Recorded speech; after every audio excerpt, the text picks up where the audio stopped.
10, 9,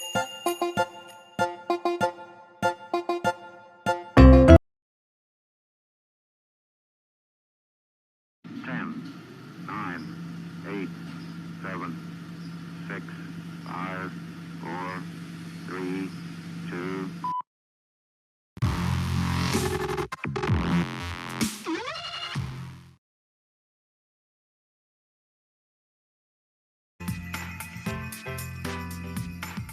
Lahan terbatas artinya bukan menjadi kendala kita untuk berkebun, bukan menjadi kendala untuk menanam. Mungkin di sebelah kiri saya bisa dilihat menanam dengan cara vertikal. Untuk membuat vertical garden sangat mudah dan murah. Kita bisa memanfaatkan dari botol-botol bekas seperti yang saya buat seperti ini. Jadi botol-botol bekas bisa dimanfaatkan atau gelas bekas minuman mineral sebagai pot, dan kita memanfaatkan dari dinding.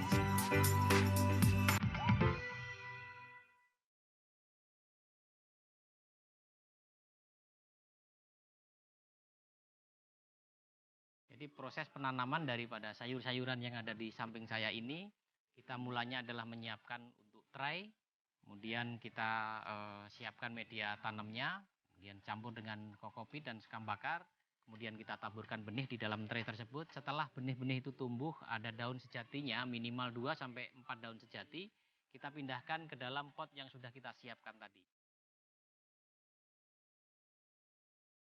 Kemudian setelah nanti tumbuh cukup besar lagi, baru kita pindahkan ke dalam botol 1,5 liter yang kita potong menjadi 2. Sehingga tidak memerlukan media tanam yang cukup besar, tetapi sudah bisa tumbuh selada merah dengan cukup subur.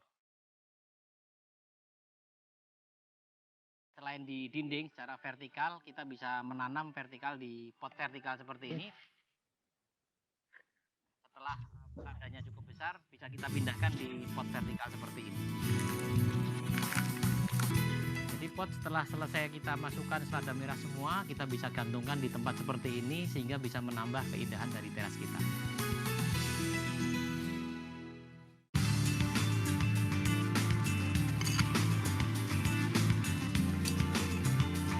Untuk kebutuhan kompos, kita bisa memanfaatkan dari daun-daun kering di sekitar rumah kita yang kita tampung di dalam keranjang daun sampah seperti ini. Kemudian dari daun-daun kering itu kita campurkan dengan batang pisang yang kita cacah.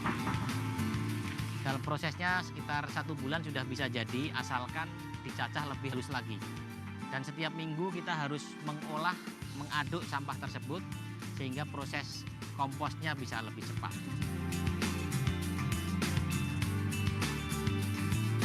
Hiburan, hobi, dan intinya justru yang kami rasakan rilis stres, terutama ketika weekend waktu kita tidak suntuk, tidak bisa rilis stres sehingga bisa membuat kebugaran kita. Keluarga mendukung anak saya, mereka saya berikan tanggung jawab untuk memelihara, untuk menyiram dan lain sebagainya. Belum ada suaranya ya? Kalau misalnya lagi bosan gitu kan bisa nyiram tanaman. Terus kalau misalnya lagi pengen panen bisa dicabut, tanamannya bisa dimakan, dibikin sayur.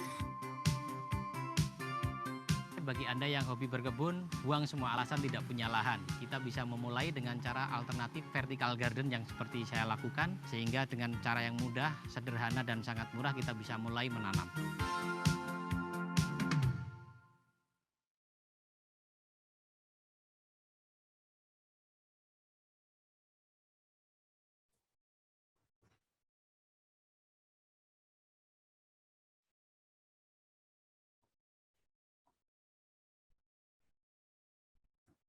Ya, Assalamualaikum warahmatullahi wabarakatuh. Selamat pagi, salam sejahtera untuk kita semuanya. Waalaikumsalam warahmatullahi wabarakatuh. Selamat pagi. Waalaikumsalam warahmatullahi wabarakatuh. Yang terhormat Bapak Saharoni SH selaku Lurah Kelurahan Sunterjaya beserta jajarannya. Yang kami hormati Bapak Profesor Dr. Insinyur Hadi Susilo Arifin MS selaku narasumber atau pembicara kita pada pagi hari ini, Bapak Dr. Iputu Santikayasa SSI MSc selaku dosen pembimbing lapang kelompok KKNT Jakarta Utara Kota 02, Bapak Eko Budianto selaku pihak mitra sekaligus Sekretaris Jenderal RW 06 Kelurahan Sunterjaya, Dan yang kami hormati pula Bapak, Ibu, serta teman-teman sekalian peserta webinar yang mohon maaf tidak bisa saya sebutkan satu persatu, namun tidak mengurangi rasa hormat saya kepada hadirin sekalian. Alhamdulillahirabbil alamin, mari sejenak kita panjatkan puja dan syukur kehadirat Tuhan Yang Maha Esa, karena berkat karunia-Nya kita dapat berkumpul pada pagi hari ini, Sabtu 10 Juli 2021 secara virtual, yang insya Allah dalam keadaan sehat walafiat tanpa satu kekurangan apapun. Baik, perkenalkan saya Adi Pradono Tunggul Nalendro, insya Allah akan memandu jalannya acara pada pagi hari ini, dan saya ucapkan selamat datang dalam acara webinar Teknik Vertikultur Aplikatif atau Teraktif sebagai upaya pemanfaatan pekarangan sempit perkotaan dengan budidaya sayuran organik. Ya, sebelum memulai acara untuk membangkitkan semangat nih dan jiwa nasionalisme kita semua, mari sejenak kita mendengarkan lagu kebangsaan kita Indonesia Raya yang akan diputarkan oleh operator. Kepada tamu undangan dan peserta webinar dimohon untuk mendengarkan dengan seksama.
Ya, saya ingatkan kembali sekali lagi untuk Bapak, Ibu, dan teman-teman sekalian, apabila tidak terkendala sinyal, dimohon untuk mengaktifkan videonya terlebih dahulu. Terima kasih. Untuk acara selanjutnya, yakni akan ada sambut menyambut. Yang pertama akan ada sambutan dari Bapak Sahroni SH, selaku Lurah Kelurahan Sunterjaya. Namun sayangnya beliau tidak dapat hadir pada kegiatan pagi hari ini, sehingga akan diwakilkan oleh Ibu Darti, selaku Kasih Kelurahan Sunterjaya. Kepada Ibu Darti, apakah sudah siap untuk menyampaikan sambutannya, Ibu? Siap. Oke, baik. Assalamualaikum. Ya, baik. Ya, silakan Ibu Darti untuk menyampaikan sambutannya.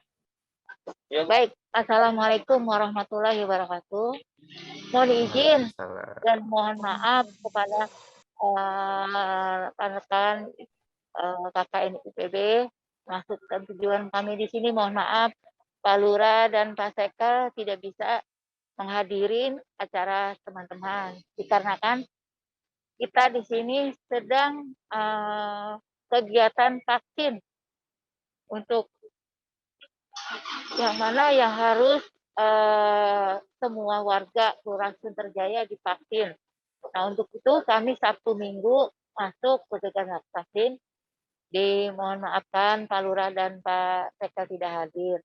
Dan untuk ini kami terima kasih kepada dosen pembimbing dan kepada teman-teman yang telah mempersiapkan saya untuk sedikit memberikan suatu arahan atau ini ucapan, dan saya berterima kasih juga atas teman-teman yang begitu sudah melaksanakan KKN di RW 6 ya, dan di RW 11 serta di Petra SJB. Itu pun kami memantau selalu dan memonitor, sangat mendukung pada teman-teman yang mana teman-teman yang sudah melaksanakan, dan saya berterima kasih untuk teman-teman, semoga lancar dalam kegiatan yang sekarang ini sedang berjalan. Untuk itu saya mohon maaf, dan maaf sekali lagi karena situasi dan kondisi sekarang ini, sekarang juga saya lagi di lokasi Petra Nirmala, jadi tidak bisa memakai background yang mana teman-teman memberikan. Jadi sekali lagi saya mohon maaf yang sebesar-besarnya atas nama kelurahan. Intinya kami selalu mendukung, dan terima kasih juga mohon maaf pada dosen pembimbing dan yang lainnya. Begitu aja ucapan saya, terima kasih. Assalamualaikum warahmatullahi wabarakatuh. Waalaikumsalam warahmatullahi wabarakatuh. Terima kasih Bu Darti atas sambutannya. Selamat beraktivitas Ibu, semoga sehat selalu dan diberikan lindungan oleh Tuhan Yang Maha Esa.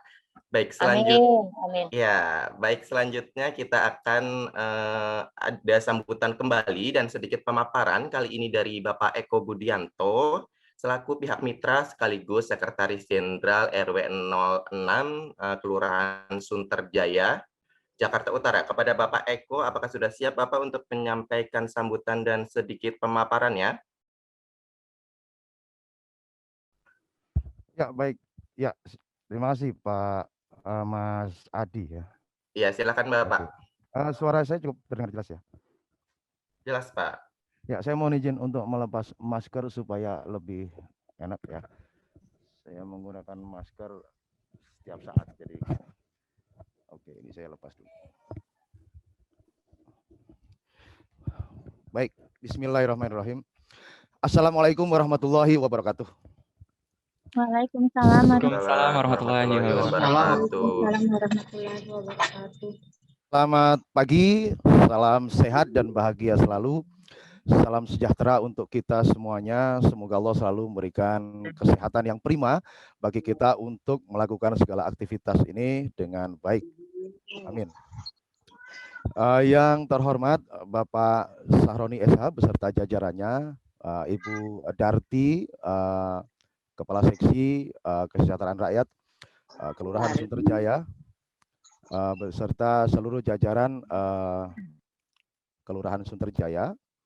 Kemudian yang terhormat Bapak Profesor Dr.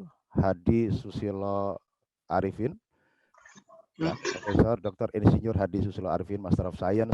Salam hormat kami Bapak Profesor. Terima kasih saja telah hadir. Salam khusus buat Pak Profesor itu kalau ini biasanya Sugeng Enjang. Sugeng Enjang Pak Profesor. Sugeng Enjang. Assalamualaikum Mas Eko. Baik, alhamdulillah. Wassalamualaikum warahmatullahi. Ya, mohon izin Pak. Ini saya kurang lebih kan sebagai sahabatnya anak-anak KKN ini ceritanya begitu, ya. Jadi bahasanya mitra di ini, kemudian ya saya bahasakan di lapangan, saya adalah sahabat kalian semuanya. Ya, kemudian tentu saja yang terhormat Bapak atau Ibu dosen pembimbing lapang untuk kelompok 02 KKNT IPB Jakarta Utara. Kemudian juga kami haturkan salam dan salam hormat kami kepada semua peserta.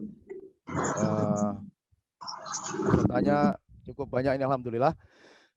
Selamat datang di webinar interaktif ini yang sudah dipersiapkan dengan sangat baik oleh kawan-kawan IPB.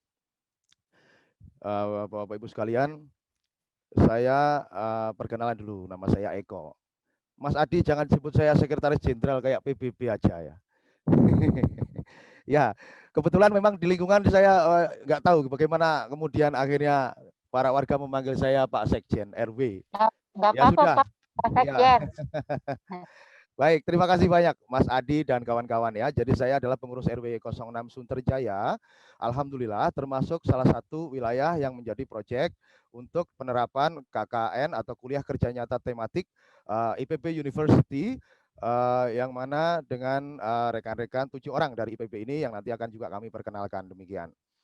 Jadi kebetulan untuk tema di wilayah kami sesuai dengan yang sudah diformulasi oleh teman-teman KKN dan juga sudah diajukan ke kelurahan, kita mendapatkan tema yaitu kebun vertikultur dalam rangka mengusahakan ketahanan pangan melalui pemberdayaan pemanfaatan ruang pekarangan sempit di perkotaan untuk bisa ditanami sayuran dan lain-lain secara vertikultur.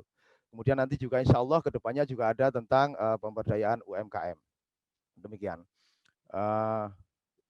Kita sangat berbahagia tentunya. Tadi juga kami mendapatkan arahan dari Kelurahan Ibu Darti bahwa lingkungan sangat mendukung dengan adanya kegiatan kuliah kerja nyata ini. Saya jadi ingat dulu waktu KKN juga, tapi di pelosok sana. Kawan-kawannya enak KKN-nya di kota ini. Pak Profesor, KKN di kota boleh ya? Boleh sekarang Mbak, karena Ya. tematik. Mudah-mudahan bermanfaat. Baik, alhamdulillah. Ya, jadi mohon izin, kami sangat berbahagia dan terima kasih tentunya mendapatkan istilahnya ditunjuk sebagai wilayah yang akan dibantu oleh teman-teman akademik ya dari IPB untuk mengembangkan hal-hal yang bisa kita maksimalkan di lingkungan, termasuk yang tadi adalah vertikultur itu. Iya. Jadi Bapak Ibu sekalian peserta yang kami hormati, kami apresiasi yang tinggi atas kesediaan Bapak di weekend ini, juga Ibu sekalian untuk menyempatkan bergabung di dalam webinar ini. Insya Allah sangat bermanfaat. Kemudian kita beruntung Bapak sekalian, kita nanti akan diisi pemateri utama Guru Besar IPB yang terhormat Bapak Profesor Hadi demikian. Jadi silakan bernyaman diri untuk bergabung sampai dengan akhir sesi nanti. Dan ini adalah acara atas kerjasama dari pihak IPB, KKN tematik, dan Kelurahan Sunterjaya. Jadi Bapak Ibu sekalian, teman-teman kita yang 7 orang ini nanti yang saya mau perkenalkan ya, itu sudah masuk secara resmi, secara institusional dari IPB, mengajukan kepada kelurahan dan kelurahan sudah memberikan izin resmi dan mendukung. Sehingga ini merupakan Kelurahan Sunterjaya dengan IPB melalui kuliah kerja nyata tematik. Dan salah satu wilayah yang ditunjuk adalah RW 6 Sunterjaya kali ini. Peserta sangat majemuk, terbuka untuk umum. Kami notis juga di RW 6 ini kawan-kawan rekan-rekan saya banyak dari Jasa Wisma, dari pengurus RT, ya, pengurus RW, dari berbagai unsur di masyarakat. Kemarin kami maksimalkan untuk publikasi, ya insya Allah untuk bisa menjangkau seluas mungkin masyarakat. Namun secara kewilayahan yang menjadi proyek utama penerapan hal ini nanti adalah di wilayah RW 06 Sunterjaya. Itu di Persipasi itu malah keluar.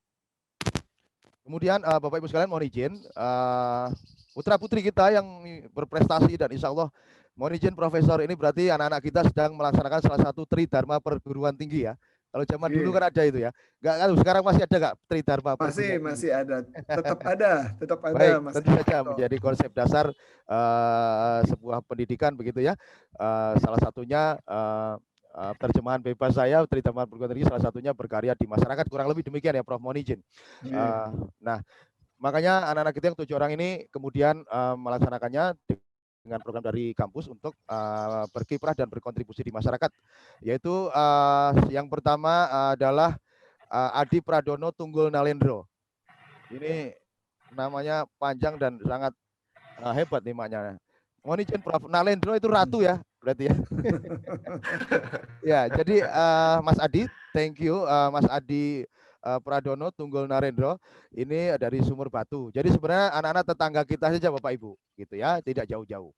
Kemudian Mas Adi ini dari jurusan Teknik Sipil dan Lingkungan.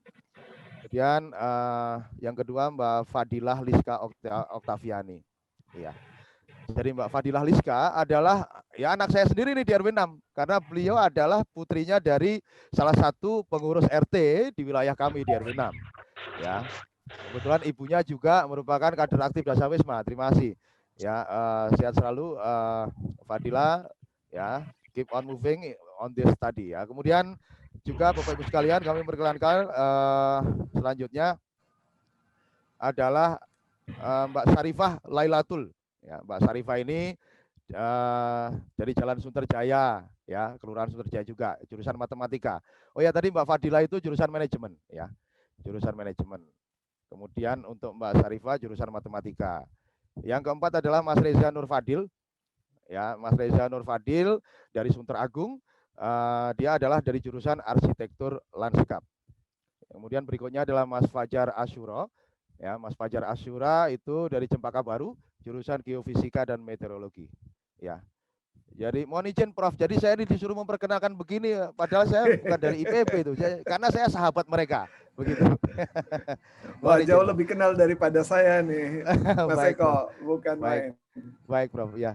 Kemudian juga yang tadi Mas Fajar ya dari geofisika dan meteorologi dari tempat tinggal Cempaka Baru. Kemudian Mbak Dinda Arifah dari ilmu ekonomi ya, jurusan ilmu ekonomi. Dia tinggal di Kemayoran Barat. Kemudian yang terakhir adalah Mas Patrick Junior. Patrick ini tidak terlalu junior juga, dia sudah umur berapa itu, tapi namanya junior terus ini, kan begitu. Jadi nama lengkap memang Patrick Junior dari Sumur Batu, ya, jurusan matematika. Mungkin Bapak Ibu sekalian ada di benaknya bertanya, tadi beberapa hal saya sampaikan jurusan-jurusan, ini Institut Pertanian Bogor kok jurusannya macam-macam begitu. Nanti profesor yang akan menjelaskan ya. Jadi IPB University tidak melulu pertanian banget, tidak. Gitu. Nanti insya Allah akan sedikit dijelaskan oleh profesor juga ya. Jadi alhamdulillah kita mendapatkan perhatian atau penanganan di lingkungan oleh anak-anak kita ini dari berbagai disiplin ilmu Bapak-Bapak sekalian. Ya. Kemudian saya sampaikan juga untuk sekedar gambaran sedikit mengenai apa yang akan kita bahas nanti. Seperti tadi video klip yang sudah ditayangkan, ya video klip yang sudah ditayangkan di awal, kita akan membahas mengenai vertikultur atau metode bercocok tanam memanfaatkan ruangan sempit perkotaan seperti pekarangan rumah kita ini. Izin Mas Adi, transmit suara oke nggak? Halo? Oke Bapak, masih lancar Bapak. Baik, mohon maaf. Ya, saya kayak mendengar hal, mohon maaf. Ya, jadi kami sedikit cuplik mengenai latar belakang apa yang akan kita bahas nanti supaya mempunyai gambaran yang jelas. Apa yang mau kita bahas adalah kita ini di perkotaan tentu saja teras kita sudah di bibir jalan. Kadang-kadang begitu. Kita tidak mempunyai pekarangan yang luas, namun dari disiplin ilmu yang dikembangkan di IPB maupun di berbagai universitas ada namanya vertikultur atau cara bercocok tanam vertikal begitu untuk memanfaatkan ruangan yang sempit sehingga berdaya guna lebih ya. Sasaran lebih spesifiknya nanti yang akan dikampanyekan oleh teman-teman KKN ini adalah pembudidayaan tanaman-tanaman sayuran yang kiranya bisa mensuplai sendiri sehingga terbentuk ketahanan pangan mandiri begitu. Tujuannya juga termasuk supaya ibu-ibu nanti kalau sudah tumbuh sayur, sawi, apa bayam nggak perlu ke pasar juga kan begitu. Ya, untuk sekedar sayuran, kira-kira begitu. Dan jangan anggap remeh Bapak sekalian tentang pekarangan ya. Pekarangan ini sangat krusial di dalam sistem kehidupan kita.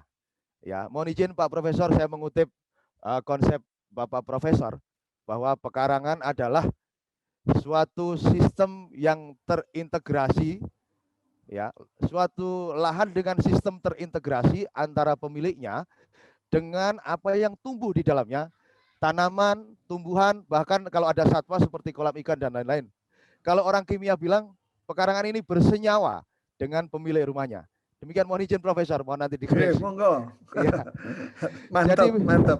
Ya, Bapak Profesor Hadi, mohon izin Pak Profesor, kami menyampaikan kepada audiens bahwa Beliau salah satu julukan akademik yang membanggakan di luar sana, bahkan secara internasional. Bapak Profesor Hadi adalah profesor pekarangan, mohon izin nuwun sewu, begitu. Jadi karena beliau sangat menggeluti tentang pekarangan, dengan studi ekologi landscape dan lain-lain, mengoptimalkan pekarangan ini dengan sangat baik ya. Beliau sudah mengantongi sejumlah penghargaan luar biasa dari berbagai institusi di dalam maupun di luar negeri. Bapak Profesor Hadi menyelesaikan pendidikan doktoralnya di University of Okoyama, Jepang tahun 98. Nah, setelah itu beliau kemudian mulai menata kediamannya ya, pekarangannya dengan berbagai macam tanaman. Mohon izin mungkin sekitar 180 sampai 200 jenis tanaman ada di pekarangan dan rumah beliau. Masuk rumah pun ada tanaman. Nun sewu Pak Profesor. Jadi mohon izin, kalau kita silaturahim ke rumah Profesor, AC-nya nggak usah dinyalain, kita sudah adem karena nuansa dari tanaman-tanaman yang beliau tata. Demikian kira-kira Pak Profesor. Tidak punya AC Pak, sengaja. Malah sama sekali nggak pakai AC. Ya, sama sekali malah nggak pakai AC. Beliau memanfaatkan dan mengoptimalkan sistem respirasi tumbuhan yang memproduksi oksigen dan kemudian mengoptimalkan tata ruang dengan baik sehingga semua tanaman bisa dengan sangat baik. Itu yang menjadi motivasi kita ya. Kemudian saya rasa itu saja. Saya mohon maaf panitia. Saya kalau sudah ngomong begini nanti terlalu lama itu ya. Ya, mohon izin Pak Profesor. Ya. Jadi terima kasih atas waktu yang diberikan. Sekali lagi thank you. Keep on moving guys, kawan-kawan kita yang bertuju ini untuk sukses di studi kalian. Dan ini Bapak sekalian kenapa dilakukan online? Sedianya secara ideal para mahasiswa kita ini turun di lapangan untuk memberikan penyuluhan dan lain-lain. Tapi kita semua tahu pandemi ini masih menyisakan keprihatinan di hati kita dan semua pihak diharapkan untuk bisa bekerja sama bergotong royong untuk melakukan penanggulangan dan pencegahan COVID-19. Maka dari kelurahan dan dari kami juga merekomendasikan untuk dilakukan secara online. Juga secara resmi IPB juga sudah mengirimkan surat instruksi kepada para mahasiswa KKN ya untuk melakukan segala kegiatan secara online, meminimalisir segala interaksi demikian. Jadi mohon maklum, semoga ini berdaya guna dan bermanfaat dengan sangat baik. Terima kasih, mohon maaf, mohon izin. Selamat pagi, selamat mengikuti webinar ini, insya Allah ilmu yang bermanfaat. Terima kasih. Assalamualaikum warahmatullahi wabarakatuh. Waalaikumsalam warahmatullahi wabarakatuh. Terima kasih Bapak Eko atas sambutan dan pemaparannya yang sangat luar biasa Bapak. Mungkin langsung saja kita ke sambutan berikutnya, yakni akan ada sambutan dari perwakilan mahasiswa kelompok KKNT Jakarta Utara 02 yang akan diwakilkan oleh Saudara Reza Nur Fadil. Kepada Reza Nur Fadil, apakah sudah siap untuk menyampaikan pemaparannya? Baik, siap Mas MC. Oke, kepada Reza Nur Fadil, waktu dan layar dipersilahkan. Baik, terima kasih kepada Saudara Adi. Izinkan pada kesempatan ini saya akan menyampaikan sedikit sambutan. Bismillahirrahmanirrahim. Assalamualaikum warahmatullahi wabarakatuh. Selamat pagi dan salam sejahtera bagi kita semua. Shalom, Om Swastiastu, Namo Buddhaya, salam kebajikan. Yang saya hormati Lurah Kelurahan Sunterjaya Bapak Syahroni beserta jajarannya, kemudian Pak Eko selaku pihak mitra dan juga jajarannya, serta Bapak Prof Hadi selaku pembicara pada hari ini, dan segenap partisipan yang hadir pada acara webinar hari ini. Dan perlu diketahui juga bahwa acara ini merupakan salah satu bentuk dari pelaksanaan program kerja kami, yaitu kelompok KKNT Jakarta Utara 02 yang bekerja sama dengan Kelurahan Sunterjaya dan juga RW 06 Kelurahan Sunterjaya selaku pihak mitra, di mana memang awalnya kami mengadakan secara offline, namun karena adanya peningkatan kasus COVID terutama di Kelurahan Sunterjaya dan juga adanya PPKM darurat mengharuskan pembatasan fisik dan kunjungan sehingga kegiatan dilakukan secara online atau daring. Namun demikian harapannya tidak menurunkan esensi dari kegiatan atau program yang dilakukan. Mungkin kegiatan webinar ini dilatar belakangi dari yang sudah dijelaskan oleh Pak Eko, dan nanti kiranya mohon berkenan Prof Hadi memberikan materi di mana tujuan kegiatan webinar ini adalah bagaimana nanti memanfaatkan pekarangan di wilayah perkotaan dan memanfaatkan teknik budidaya atau kebun vertikultur dengan budidaya sayuran di pekarangan, terutama bagi warga RW 06 dan Kelurahan Sunterjaya secara lebih optimal. Bahkan harapan kami pun dengan adanya webinar ini dapat meningkatkan pemanfaatan pekarangan tersebut dan penerapan vertical garden secara lebih optimal dalam memenuhi kebutuhan pangan di masa pandemi dan menghadapi era new normal ini, bukan hanya nantinya di Kelurahan Sunterjaya saja, tetapi juga lebih luas di wilayah perkotaan lainnya. Dan saya mengucapkan terima kasih kepada panitia, kelompok KKNT, dan juga pihak mitra yang telah menyelenggarakan acara pada hari ini. Sekiranya semoga materi yang akan disampaikan nanti dapat bermanfaat, menambah pengetahuan dan wawasan, memberi semangat, serta dapat diterapkan dalam kehidupan sehari-hari. Terakhir dari saya, let's enjoy this webinar. Terima kasih. Wassalamualaikum warahmatullahi wabarakatuh. Saya kembalikan ke MC. Ya, baik. Terima kasih Reza atas sambutannya.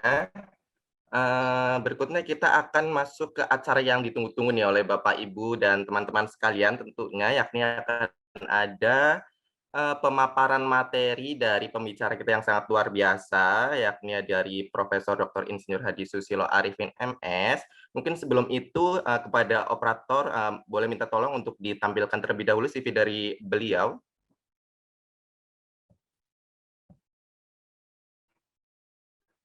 Halo, operator.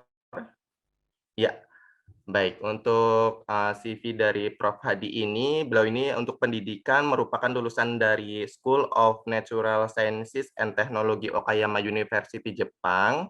Kemudian ITC International Institute of Aerospace and Earth Sciences Survey dari Belanda. Kemudian beliau juga merupakan lulusan dari IPB University Indonesia. Untuk saat ini, beliau itu menjabat sebagai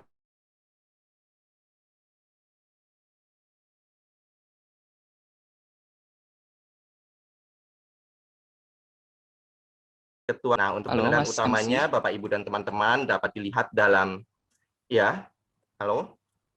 Ya, kenapa Reza? Oke, lanjutkan. Oke, baik.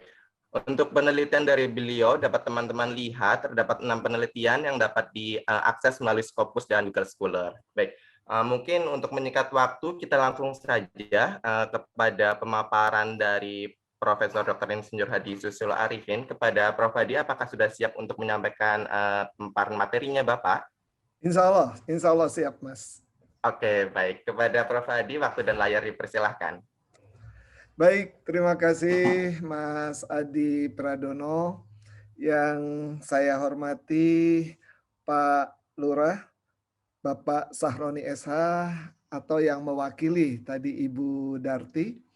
Yang saya hormati sahabat di layar ini yaitu Bapak Eko Budianto, bukan main. Tadi sudah memberikan sambutan sekaligus mempromosikan adik-adik KKNT dari IPB, termasuk IPB-nya sendiri. Yang saya hormati seluruh warga Kelurahan Sunterjaya yang hadir di sini, dan juga adik-adik mahasiswa KKNT, ya, yang saya kira meskipun telah menjalani KKN atau sedang menjalani KKN ini secara daring, secara online, mudah-mudahan akan mendapatkan suatu manfaat yang paling efektif dan tidak kalah penting bermanfaat bagi masyarakat Kelurahan Sunterjaya pada khususnya dan masyarakat DKI pada umumnya sebagai media pengabdian pada masyarakat. Tadi Mas Eko sudah menyatakan bahwa ada Tridharma Perguruan Tinggi.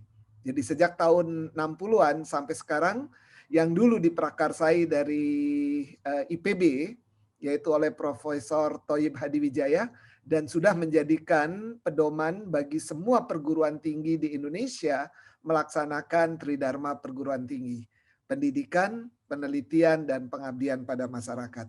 Dan juga yang saya hormati di sini ada berbagai partisipan yang hadir dari Jakarta, bukan hanya dari Kelurahan Sunterjaya, tapi juga dari tempat-tempat lainnya, bahkan bukan dari kota-kota atau provinsi-provinsi lain seluruh Indonesia. Tadi sudah menyapa yaitu Mas Agus, ya.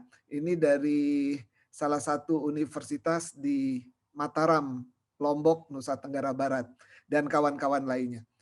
Assalamualaikum warahmatullahi wabarakatuh. Selamat pagi, salam sejahtera bagi kita semua. Om Santi Santi, Namo Buddhaya. Pada kesempatan hari ini, pagi ini saya mengucapkan juga terima kasih kepada mahasiswa KKNT yang memberi kesempatan bagi saya untuk menyampaikan suatu materi yang barangkali sebenarnya kalau kita sebut dengan teraktif, ya. Jadi webinar teknik vertikultur aplikatif. Tadi dari narasumber Indonesia Berkebun lewat video klip sebenarnya sudah disampaikan, ya, teknik-teknik secara ringkas, dan barangkali Bapak Ibu dari Kelurahan Sunterjaya dan semua yang hadir di sini dengan mendownload dari YouTube atau membuka YouTube itu sudah banyak teknik itu disampaikan. Begitu juga dari channel YouTube saya. Barangkali Bapak Ibu boleh akses ke channel YouTube atau ke kanal YouTube Hadi Susilo Arifin, ya, dan di situ juga mudah-mudahan bisa menginspirasi. Nah, pada hari ini dengan waktu yang sangat terbatas, sebenarnya saya tidak akan begitu detail bagaimana teknik vertikultur secara aplikatif karena banyak bisa diakses di mana-mana. Justru saya berharap apa yang akan saya sajikan ini memberi wawasan atau lebih dalam lagi menginspirasi Bapak Ibu sekalian, adik-adik sekalian dimanapun berada, bahwa vertikultur adalah suatu metode di mana kita memanfaatkan lahan yang sempit. Tadi Mas Eko sudah menyampaikan bagaimana teknik ke atas. Jadi secara spasial, apabila pekarangan ini sempit, maka salah satu kiatnya adalah membangun vertical garden. Jadi secara luas saya nyebutnya vertical garden. Vertikultur adalah cara budidayanya. Nanti dalam hal ini saya akan paparkan. Karena itu supaya saya tidak kemana-mana, ada 40 slide tapi lebih banyak gambar, izinkan saya ingin menyampaikannya lewat tayangan slide berikut. Mudah-mudahan sudah bisa dilihat oleh partisipan yang ada di layar ini. Jadi judulnya sesuai dengan apa yang diminta oleh panitia, di mana yang selalu menghubungi saya adalah Mas Reza Nurfadil, bahwa ini adalah webinar teknik vertikultur aplikatif teraktif sebagai upaya pemanfaatan pekarangan sempit perkotaan dengan budidaya sayuran organik. Jadi ada 4 kunci yang saya pegang. Nanti saya coba rangkai lewat presentasi saya ini. Yang pertama adalah teknik vertikultur. Yang lalu saya terjemahkan lebih general ke vertical garden. Karena nanti ini bisa bermacam-macam, ya. Dari vertikultur itu bisa mulai dari green roof garden, hanging garden, ya, vertikulturnya sendiri yang menggunakan pipa, menggunakan botol bekas, kemudian balcony garden, window garden, dan sebagainya. Kami akan paparkan lewat gambar-gambar yang mudah-mudahan bisa menginspirasi semua partisipan yang ada di sini. Yang kedua, kata kuncinya adalah pemanfaatan pekarangan, ya. Yang keempat ditambah dengan sempit. Jadi pekarangan perkotaan dan sempit. Ini adalah kata kunci di mana saya akan menggambarkan hal ini. Jadi kalau toh ada gambar-gambar pekarangan yang luas, ini adalah sebagai pembanding. Tetapi kita tidak perlu berkecil hati bahwa di lahan yang sempit pun kita bisa memberdayakan, bisa memanfaatkan pekarangan sebaik-baiknya. Pertama, untuk ketahanan pangan pada skala keluarga. Kemudian yang kedua adalah untuk meningkatkan imunitas tubuh kita. Pada saat ini, pada masa pandemi ini sangat penting bahwa tubuh kita juga harus memiliki imunitas, dan itu bisa datang dari pekarangan. Kemudian kata kunci yang keempat adalah budidaya sayuran organik. Jadi sayurannya kata kunci, organiknya juga kata kunci. Ketika sayuran, pasti pertanyaannya kenapa sayuran? Pekarangan kan bisa juga tanaman hias, pekarangan juga bisa tanaman buah, pekarangan juga bisa tanaman obat. Nah, kali ini kita akan mengusung sayuran. Salah satu alasannya karena itu adalah bahan pangan yang sehari-hari kita makan. Yang kedua, tanaman sayuran ini banyak jenis-jenisnya yang umurnya hanya 3, 4, 5 minggu. Sehingga ketika menanam, 1 bulan kemudian memanen, ini akan membuat nafsu kita menanam semakin tinggi. Semangat kita menanam semakin membuncah karena kita sudah memanennya dalam waktu singkat. Organik adalah faktor kesehatan. Kembali bagaimana kita mendapatkan makanan yang aman. Jadi di sini adalah food safety. Karena barangkali dengan organik ini kita tidak akan banyak menggunakan pupuk kimiawi buatan. Kita tidak akan menggunakan pestisida kimiawi buatan. Tanda petik kimiawi buatan. Karena semua bahan organik juga mengandung bahan kimia. Kan ada kimia organik. Yang kita hindari adalah kimiawi buatan. Nah, kurang lebih demikian, dan sebagai perkenalan bahwa saya sendiri juga sebagai founder dari Komunitas Pekarangan dan Kebun Produktif Indonesia yang disingkat KPKPID. Dalam WhatsApp group dengan anggota 256 sudah penuh, tapi kita bisa membuka keanggotaan ini lewat Facebook dan sebagainya. Baik, saya awali bahwa pertanian. Tadi kenapa IPB jurusannya banyak ya? Karena jurusan yang banyak ini sebenarnya Mas Eko adalah jurusan-jurusan yang semua atau departemen-departemen yang mendukung ke core kompetensi IPB-nya sendiri adalah pertanian. Jadi ketika ada ilmu komputer adalah ilmu ya yang juga mendukung bagaimana pertanian itu supaya bisa maju menuju ke industri 4.0, ke IoT-nya, Internet of Things dan sebagainya. Tapi arahnya adalah produksi pertanian dengan produktivitas tinggi. Karena pertanian in general juga termasuk agro-maritime ya. Jadi mulai dari pertanian tanaman, hewan, ternak ya, ada peternakan ikan sampai ke marine, sampai ke laut. Nah, dengan demikian bahwa bagaimana kita paradigma anak-anak muda, paradigma anak-anak perkotaan bahwa pertanian itu bisa ngota, bisa bersih, bisa juga kaya. Karena itu ada urban farming, ada urban agriculture. Jadi paradigma seperti di Jepang pada era 60-an bahwa pertanian itu kitanai, kitsui, kineng, ya ini kotor, menyesakan artinya miskin, kemudian kineng berbahaya, harus dirubah ya.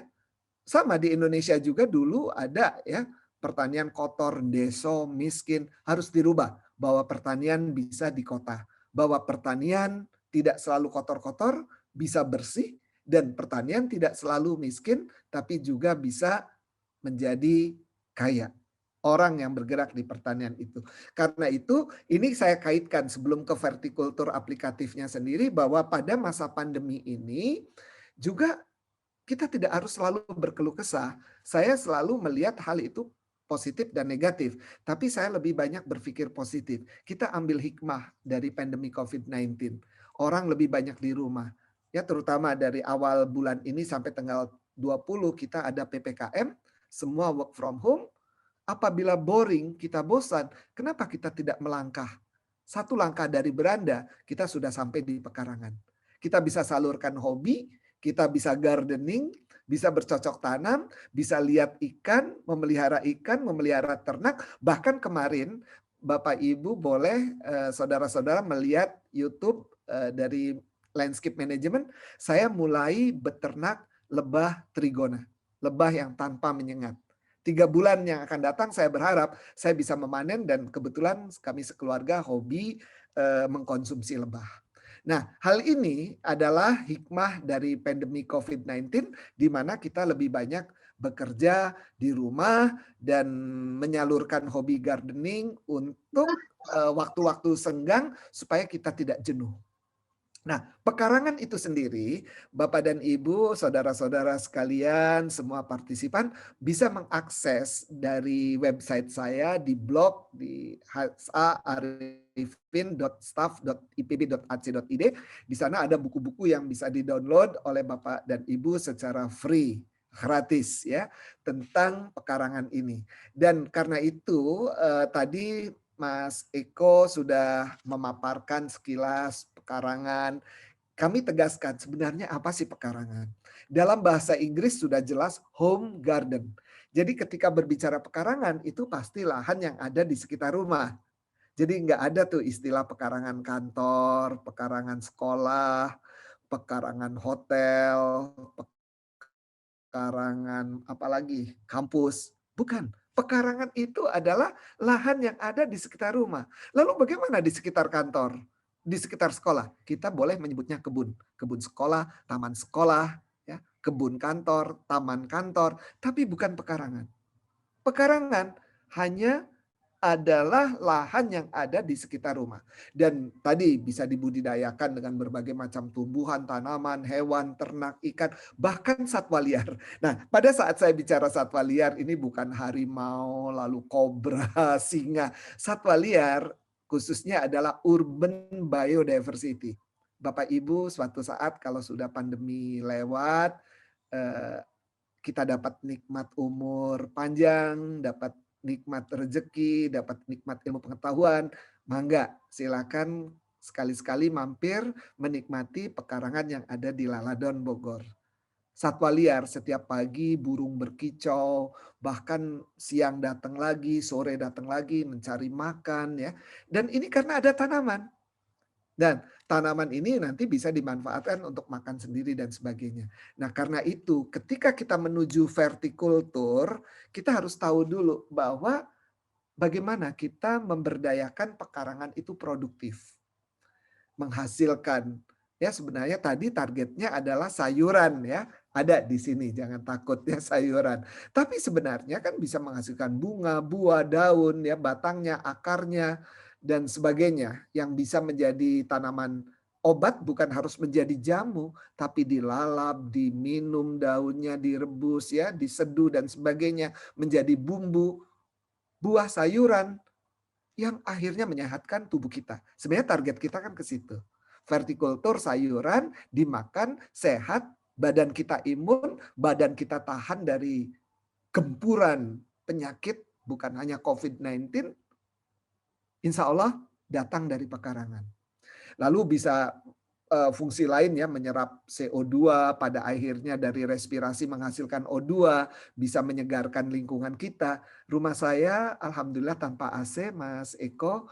Karena apa? Karena ventilasinya gede-gede, pintunya besar-besar, kacanya, jendelanya besar-besar dengan jendela kaca, jadi sinar matahari bisa penetrasi ke dalam interior, udara segar dari luar bisa masuk, bunga-bunga yang beraroma bisa menjadi aromaterapi, bisa menjadi air freshener alami di dalam ruangan tanpa harus menggunakan produk-produk industri yang juga barangkali mengandung bahan kimiawi.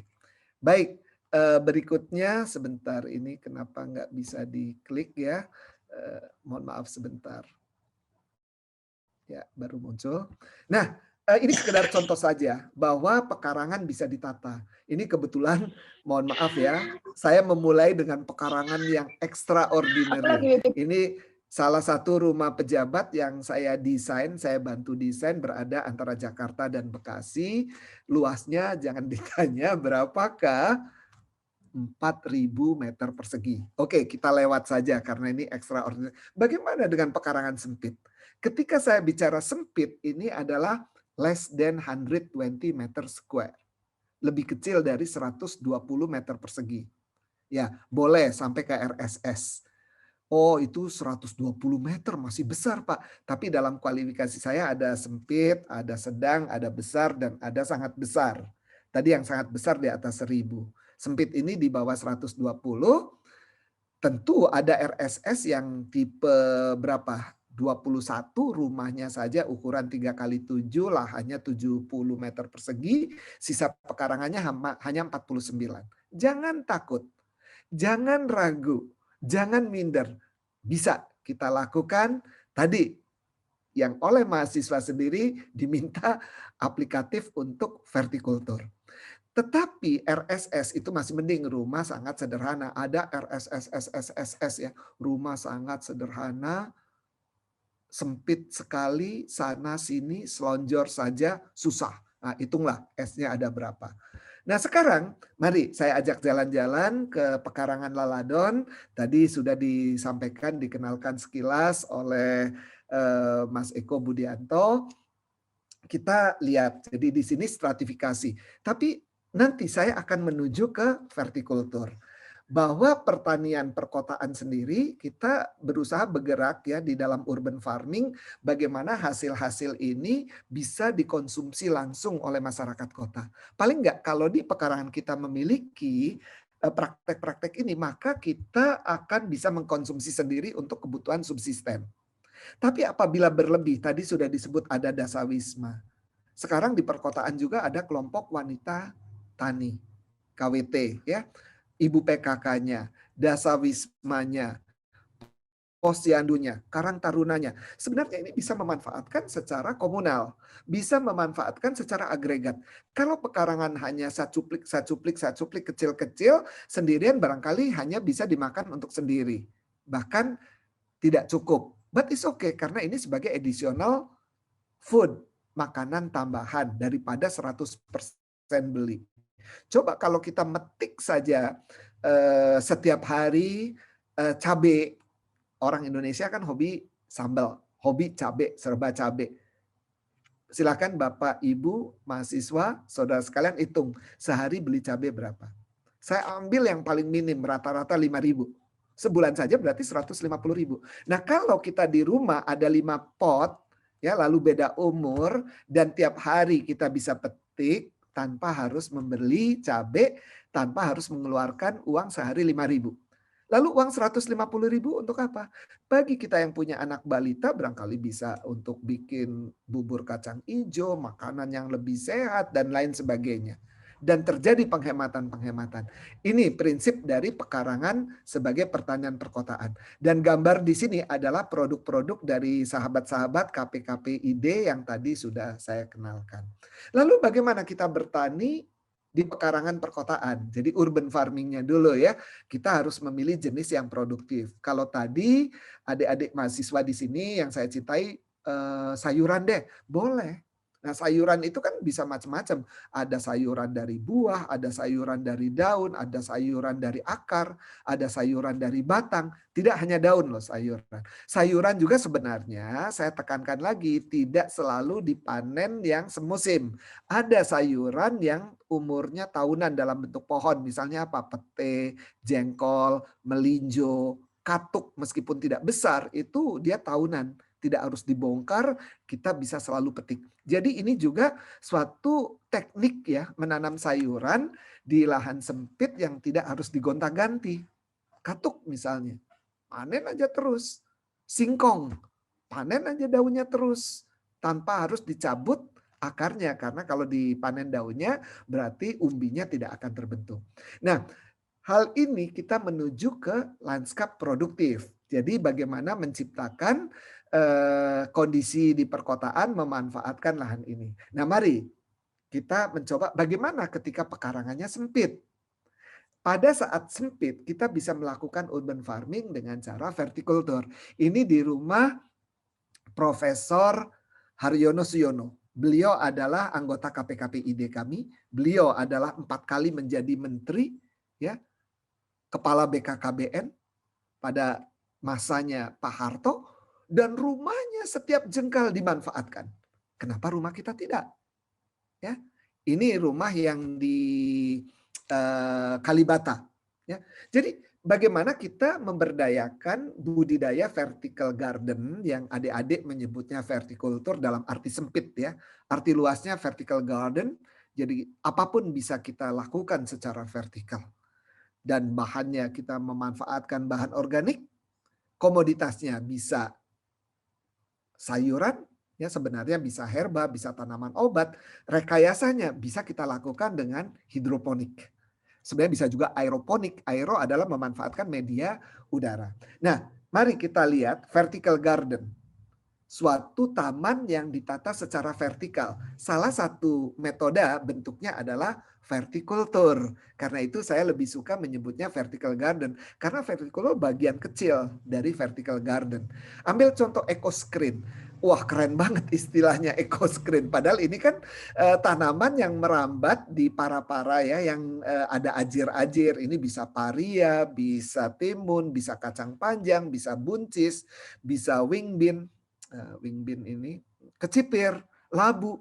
Dan itu hanya berapa meter lebar tanah, kali setengah meter, 1 meter, tapi ada panjang di depan teras 5 meter. Why not? Kita bisa lakukan. Nggak ada alasan. Ini di Depok, di binaan saya, yang di bawah ini hanging garden di rumah saya, pergola ini di Sumedang, binaan kami, green roof ini ya, ini di daerah slum area, di Semarang, ya, di Tanjung Emas. Karena ada rob masuk ke dalam pekarangannya, maka mereka nanamnya di atap. Ini termasuk vertical garden. Nah, kalau kita punya masalah seperti ini, kenapa kita tidak lakukan vertical garden? Keuntungannya apa? Pertama, memanfaatkan pekarangan yang sempit. Kedua, ruang terbuka hijau, perkotaan bertambah meskipun tidak ditanam di tanah, tapi ada di balkon, ada di jendela, ada di atap rumah, ya, ada di dinding-dinding, ada di gang-gang perumahan. Bisa mengurangi CO2 sehingga suhu akan menurun, menghasilkan O2, nafas kita menjadi lebih baik, suhu udaranya akan menjadi lebih nyaman, keindahan landscape lingkungan kelurahan kita menjadi lebih baik, dan praktis, mudah diimplementasikan. Bisa menjadi taman dinding, bisa mencegah grafiti, coret-mencoret, ya. Vandalisme akan berkurang. Dan tentu saja diharapkan mempunyai nilai ekonomis kalau diberdayakan dalam komunal masyarakat RT, RW, atau sampai kelurahan. Oleh dasawismanya, oleh ibu-ibu PKK-nya, oleh posyandunya, oleh karang tarunanya, dan sebagainya. Karena itu, mari kita tengok ragam dari vertical garden. Tadi sudah sering saya sebut ya, ada hanging garden, green roof garden, balcony garden, window garden, ecological screen garden, wall garden, container garden, as well as pipe garden. Ini yang digunakan dengan paralon. Nah, ini kondisi ini di rumah saya, ya, meskipun rumah saya tidak terlalu sempit, tapi saya memanfaatkan gantung-gantung dan sebagainya, kita manfaatkan betul. Lalu bagaimana? Kita lihat taman atap. Saya kira di Kelurahan Sunterjaya pasti ada Bapak Ibu yang memiliki dek di atas. Kenapa kita tidak manfaatkan itu sebagai green roof garden, taman atap? Kita bisa lihat ya, bisa dengan pot, bisa dengan pot plastik yang lebih enteng. Tentu medianya kita menghindari media tanah. Ya, nanti kita kenalkan medianya bisa kompos, bisa pit moss, bisa kokopit dari sabut kelapa dan sebagainya. Usahakan media yang lebih ringan. Kalau tanah itu kan berat ya. Kasihan atapnya. Kecuali sejak awal kita sudah rancang seperti hotel-hotel dan sebagainya. Konstruksi bangunannya secara sipil sudah dibuat akan tahan untuk ditanami pepohonan yang akarnya begitu kuat. Tapi kalau kita yang nggak siap, maka gunakan potnya jangan pot tanah. Gunakan pot plastik yang lebih enteng. Medianya pilih yang lebih enteng. Nah, ini dia. Ini taman balkon. Bagi yang tinggal di apartemen, di Sunterjaya saya kira ada apartemen, ada rumah susun, ada rumah pribadi yang punya multi story ya. Bertingkat, apakah 2 tingkat, 3 tingkat. Balkonnya kenapa nggak dimanfaatkan? This is kind of vertical garden. Jadi kalau vertikultur sangat terbatas. Karena itu gunakan istilah vertical garden. Ya, meskipun disasar barangkali tanam lewat pipa-pipa boleh. Tapi mari kita kacamatanya jangan kacamata kuda. Kita buka seluas-luasnya. Sesempit ini kita bisa manfaatkan. Ya, barangkali adik-adik bisa mencontoh, ibu-ibu boleh mencontoh yang terasnya, balkonnya masih kering kerontang, ini bisa ditanami rumput, ada pot dan sebagainya. Pertama, bermanfaat. Kedua, cantik. Jadi konsep saya fungsional berguna, estetikanya indah. Kalau di depan jendela, ini nanti kalau saya pakai background ya, virtual background. Kalau enggak, di samping saya, jendela saya itu udah menjadi taman. Sama serupa ini taman-taman di depan jendela. Kita sebut dengan window garden. Taman yang merambat secara ekologis, ya di depan jendela rumah kita, sehingga udara masuk ke jendela itu O2 gitu. Karena dibuat rambatan-rambatan. Ini kan tidak memerlukan lahan yang luas. Hanya lebar 0,5 meter, panjangnya tergantung di teras kita ada berapa. Kita bisa tanami tanaman yang merambat, sayuran. Ya, ini jenis sayuran. Tomat itu buah atau sayuran? Tergantung. Ya, kalau buat kita lebih banyak ke vegetable karena dipakai untuk sop dan sebagainya. Taman dinding tadi di Indonesia Berkebun sudah ditunjukkan dari botol-botol bekas. Mari kita tiru. Tempel di garasi, tempel di dinding-dinding gang, ya. Kalau ada gang-gang yang tidak dimanfaatkan, mari kita manfaatkan untuk taman dinding yang bisa lebih cantik. Tentu estetikanya kita perhatikan. Karena di sini kan tadi ada Mas Reza Nur Fadil ini dari Landscape Architecture, ya mahasiswa saya. Manfaatkan Mas Reza ini untuk mendesain supaya estetikanya tinggi, keindahannya bagus. Nah, ini masih di dinding.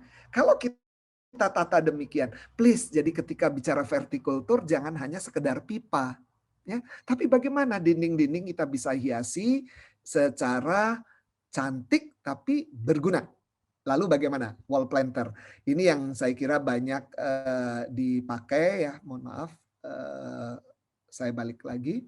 Ini banyak dipakai untuk wall planter ini kita sebut dengan wadah tanam kantong hijau. Ini manfaatnya ya cukup lama. Ini banyak dijual di toko-toko pertanian dan sesempit apapun Bapak Ibu, saudara-saudara sekalian yang ada di layar ini silakan ditempel di dinding, entah itu di garasi, entah itu di kamar tidur bagian luar kita, di dinding-dinding di luar rumah kita bisa, bahkan di RT RW kelurahan ya, kalau ada dinding-dinding di gang dan sebagainya, kenapa tidak kita manfaatkan seperti ini?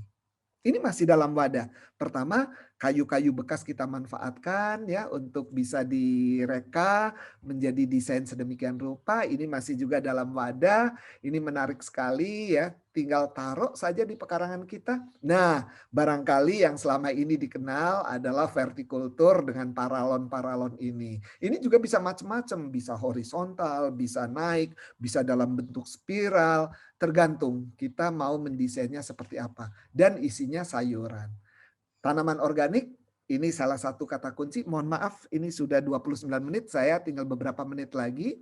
Saya tuntaskan. Jadi ini ya, jadi sekam, arang sekam, kokopit, kompos, ini bisa dijadikan untuk media tanaman dengan konsep organic farming. Jadi kita tidak banyak menggunakan bahan-bahan kimiawi buatan. Bagaimana dengan AB mix? AB mix boleh dipakai selama dosisnya tepat, tidak akan meracuni tanaman. Ya, kita nggak mungkin lepas dari bahan kimia, tapi kimia alami lah ya. Kita gunakan tanah, kompos, arang sekam, sabut kelapa, kokopit, peat moss, ini sebagai medianya. Kemudian bagaimana kita memanfaatkan ya supaya budidaya sayuran ini bisa diproduksi dengan, kenapa sayuran? Tadi alasannya karena cepat dipanen, terutama sayuran daun. Memiliki kandungan nutrisi yang tinggi, khususnya protein nabati. Tentu ada zat besi, ada lemak, ya, ada vitamin A, vitamin B, vitamin C. Relatif banyak pilihan dari sayuran ini. Sehingga konsep saya, jadikan makananmu sebagai obatmu, bukan obat sebagai makanmu.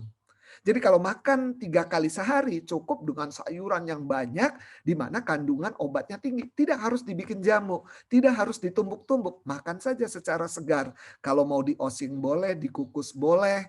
Kalau kami kebetulan tidak terlalu suka berminyak-minyak, ya, cukup dikukus atau dilalap makan mentah. Ya, kalau orang Jawa Barat kan sehat, kenapa? Karena lebih banyak makan sayuran mentah. Karena itu di rumah saya juga saya buat plot-plot untuk edible garden, ya, untuk herbs garden. Jadi kami punya pilihan, ada 176 jenis, kami tentu ragam macam ya, tidak semua sayuran. Sayuran ada lebih dari 20 jenis ya. Sampai ke kenikir, binahong merah itu adalah Malabar spinach itu juga bisa dimakan. Banyak yang bisa dimakan ya, sampai daun gedi dari Papua. Nah, di Jakarta 2 minggu lalu saya sempat diwawancarai dalam podcast oleh DKPKP. Ini ada Urban Farming Academy, Akademi Urban Farming. Nah ini semua bisa dengan rice bed ya, dengan kotak-kotak lalu ditambahin kompos. Bapak Ibu bisa mempraktekkan pada skala RT, skala RW. Ini scaling up. Setelah skala rumah bagus, mari kita kembangkan pada skala RT RW-nya, pada skala kelurahan. Ambil lahan-lahan kosong, lahan-lahan terbengkelai. Izin ke Pak Lurah, izin ke Pak RT, Pak RW, boleh nggak dipakai sementara sebelum dipakai oleh pemiliknya. Kalau ada kontraktor yang punya lahan belum dipakai, izin bisa digunakan secara bersama. Nah, di rumah pun saya mempraktekkan vertical garden dengan cara hidroponik. Ini NFT hidroponik. Alhamdulillah, buah, sayur, rempah, kemudian tanaman-tanaman bumbu, ya tanaman obat, kami petik. Jalan petik. Saya katakan kemarin sore saya baru memelihara lebah. Insya Allah 3 bulan yang akan datang tinggal ngambil lebah tanpa sengat rigona. Jadikan makananmu sebagai obatmu, bukan obat sebagai makananmu. Ini prinsip saya. Dan karena saya dokter pekarangan, mari mulai dari pekarangan sendiri, hanya 1 langkah dari beranda. Jadi hanya 1 langkah dari beranda. Nah, jenis tanaman yang cepat panen. Ya bisa kangkung, bisa bayam, bisa selada, bisa caisin, bisa sawi putih, lobak, kacang polong, tomat. Silakan Bapak Ibu boleh pilih, adik-adik boleh pilih, semua boleh pilih. Bukan hanya petani, ini hobi yang keren, ya gardening. Oke lah kita ganti berkebun dengan gardening, meskipun artinya sama saja. Tapi barangkali generasi Z akan lebih suka dengan nama-nama yang keren. Nah, scaling up bisa di RT RW. Ya, ini beberapa di binaan kami di Bogor melakukan ya scaling up-nya di skala RT menjadi kebun KWT, kebun ibu PKK. Kenapa tidak? Jadi tidak hanya di pekarangan sendiri. Scaling up pada skala kota. Di taman kota, di hutan kota, di jalur hijau jalan. Kenapa tidak? Dalam arti luas ya untuk berkebun sayuran. Nah, sekilas saja ini pada skala kota di Jakarta, kelak kemudian ini di Jepang ya. Saya ada aeroponik, ada hidroponik. Ini saya ambil fotonya di Jepang, ini di China. Jadi tower yang bisa berlantai 20, kalau satu lantai hanya 200 meter persegi, kalau kali 20 sudah 8.000 meter persegi secara vertikal. Jadi tidak sesempit itu. Untuk skala kota Jakarta mestinya bisa meniru untuk pertaniannya seperti ini. Nah, ini dia. Kita dalam ruangan ya dengan penyinaran tidak oleh matahari tapi oleh lampu LED, ini menjadi industri hidroponik secara vertikal. Saya berkunjung ke Jepang di Cross di Fukuoka. Ini ada 13 lantai yang semua dihutankan untuk vertical garden. Ini di China, ya, bukan main. Jadi mestinya mari scaling up pada skala kota Jakarta ini, mudah-mudahan boleh di-share ke Pak Gubernur supaya ini juga bisa melihat. Nah, terakhir sebagai penutup bahwa urban farming bukan semata-mata kebutuhan ya. Bukan sekedar gaya hidup, tetapi sudah menjadi kebutuhan kita. Kan bisa menjadi urban lifestyle ya, tapi kebutuhan karena kita membutuhkan sayuran, apalagi pada masa sekarang. Pekarangan ini kalau kita berdayakan mendukung pangan keluarga untuk food security-nya, untuk terutama food safety, keamanan pangan. Karena kita menanam, kita tahu persis pakai kimia atau tidak. Ya kita tidak tahu kalau kita beli sayuran di pasar. Siapa tahu baru disemprot bahan kimia lalu dijual. Kalau kita kan tahu persis gitu ya. Vertical garden, solusi praktek di lahan pekarangan yang sempit. Tadi banyak ragamnya, tidak hanya vertikultur, banyak sekali saya sudah paparkan. Kenapa sayuran? Karena tadi cepat panen, sumber protein nabati. Dan pertanian organik, tanaman pangan keluarga, bisa aman ya. Aman. Karena itu apa yang saya sampaikan di sini sekali lagi, mari mulai dari pekarangan hanya 1 langkah dari beranda. Sebelum saya akhiri, saya ingin tutup dengan pantun dari Jakarta. Nanti boleh bilang cakep ya kalau Anda mikrofonnya dibuka. Mahasiswa IPB ber-KKN di Jakarta. Cakep. Jangan lupa mampir ke pekarangan saya. Cakep. Lihat kebun vertikultur di mana-mana, apalagi di Kelurahan Sunterjaya. Terima kasih. Billahi taufik wal hidayah. Wassalamualaikum warahmatullahi wabarakatuh. Layar saya kembalikan kepada Mas Adi. Mangga. Terima kasih. Assalamualaikum warahmatullahi wabarakatuh.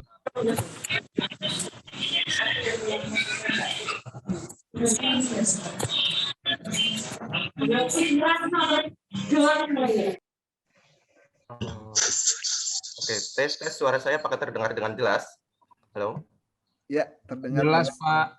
Oke. Terima kasih Prof. Hadi atas pemaparan materinya yang sangat luar biasa dan sangat mendetail ya Pak mengenai teknik berkebun vertikultur dan pekarangan. Baik, selanjutnya ini akan dibuka nih sesi diskusi untuk Bapak, Ibu, dan teman-teman peserta webinar yang mungkin sudah menyimpan banyak sekali pertanyaan mengenai teknik berkebun vertikultur ini kepada Prof. Hadi. Nah, untuk Bapak, Ibu, dan teman-teman yang ingin bertanya, silahkan menuliskan nama _ izin bertanya, sekali lagi nama _ izin bertanya di kolom chat platform Zoom meeting ini.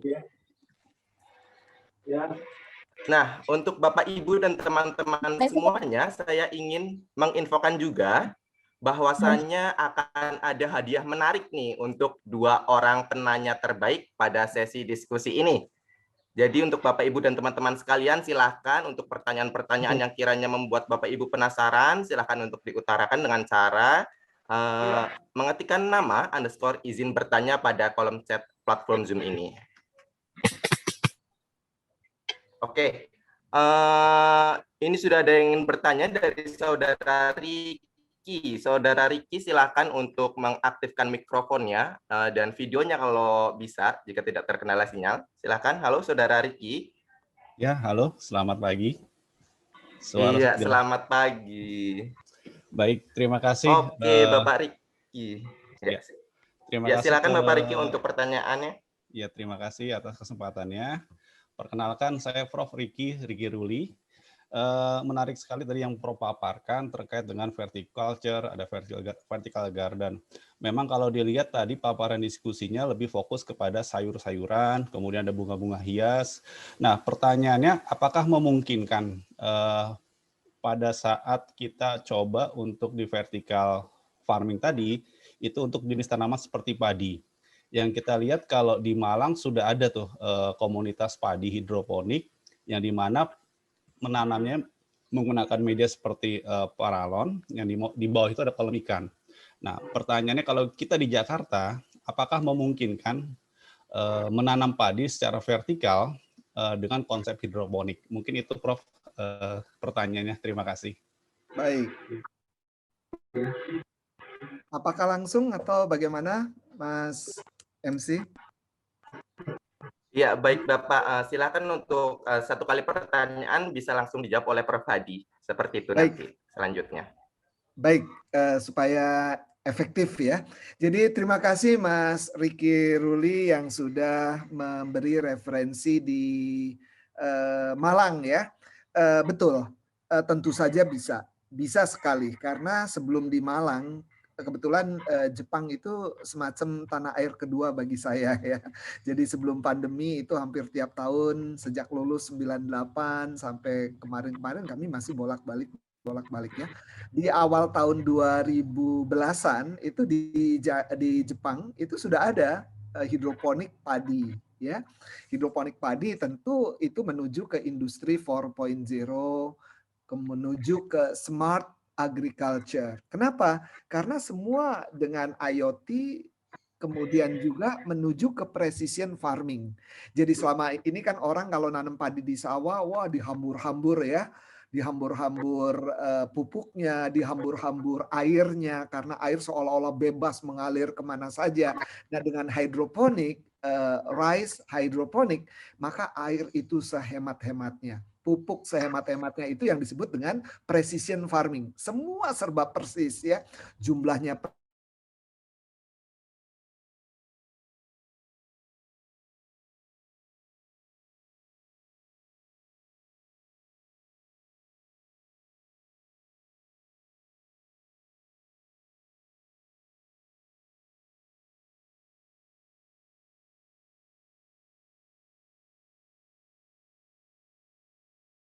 besar karbohidratnya dari beras, dari nasi.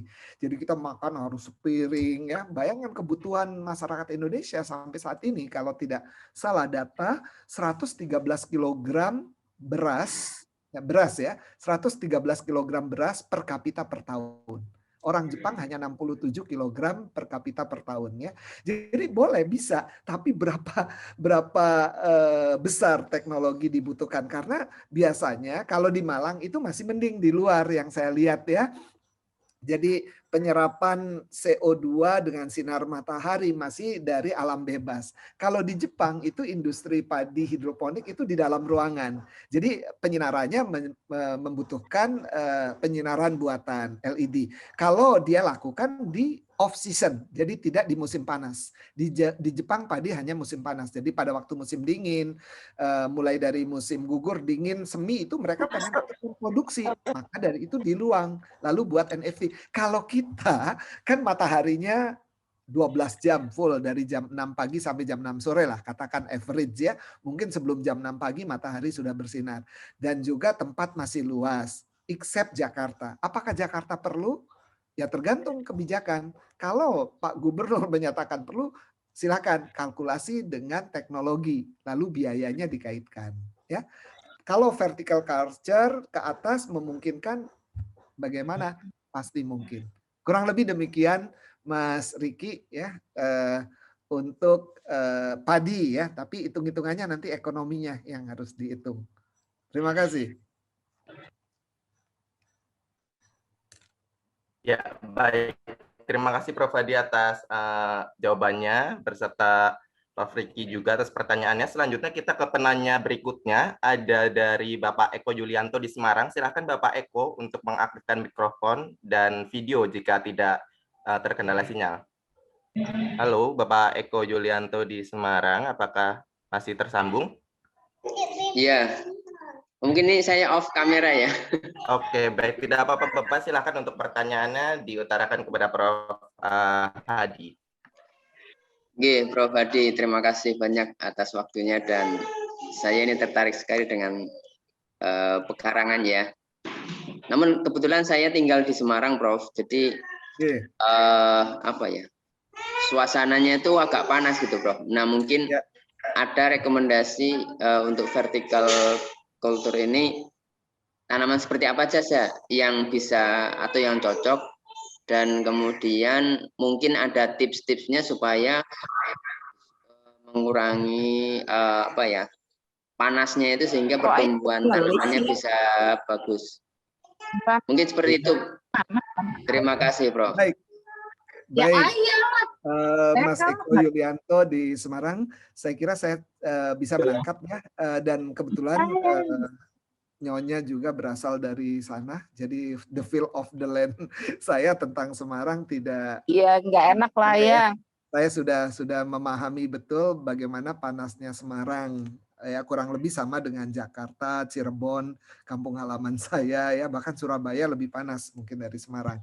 Mungkin Semarangnya di dataran rendah, tapi kalau Semarang kota sudah naik ke candi dan sebagainya itu kan udah lebih sejuk ya.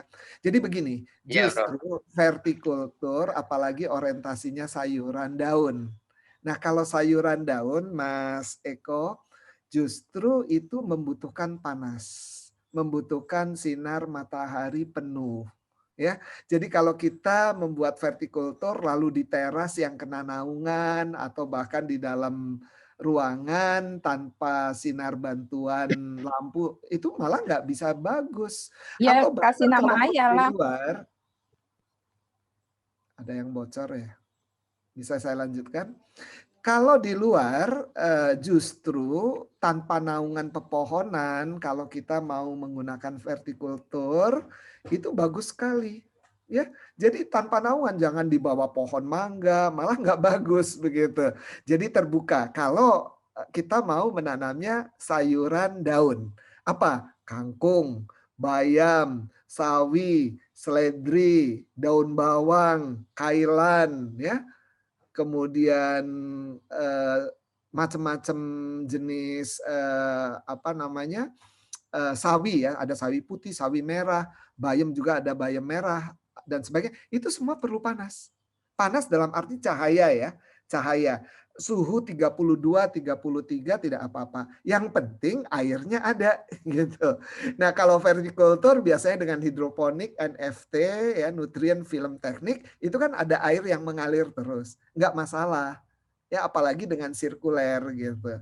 Kalau nanemnya di bawah, misalnya bedengan. Nah ini barangkali agak problem kalau airnya kurang.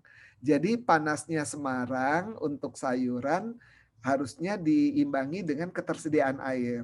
Jadi menyiramnya pagi dan sore, insya Allah tanamannya tetap tumbuh baik. Bagaimana kalau panas sekali? Sebaiknya menyiram jangan di siang hari. Kalaupun kita terpaksa supaya tidak layu permanen, tadi kan ditanya kiatnya ya, maka dilem, bahasa Jawanya dilem, yaitu disiram tidak menyiram daun-daunnya. Karena bisa terbakar kalau kita menyiram mengenai daun bayam, daun kangkung, daun sawi, siang hari lagi panas-panasnya lalu kita semprot daunnya. Memang kelihatannya segar, tapi itu kayak dikukus, kayak di steam. Jadi yang disiram adalah tanahnya. Kalau bisa istilah Jawanya dilem, jadi tanah diairi sampai nyemek-nyemek, sampai nyerap. Yang penting akarnya kena air, dia akan tetap segar. Barangkali itu yang bisa saya sampaikan, kiat bercocok tanam sayur di daerah panas. Bukan hanya Semarang ya, termasuk di Jakarta, Cirebon, Surabaya, Makassar, Medan.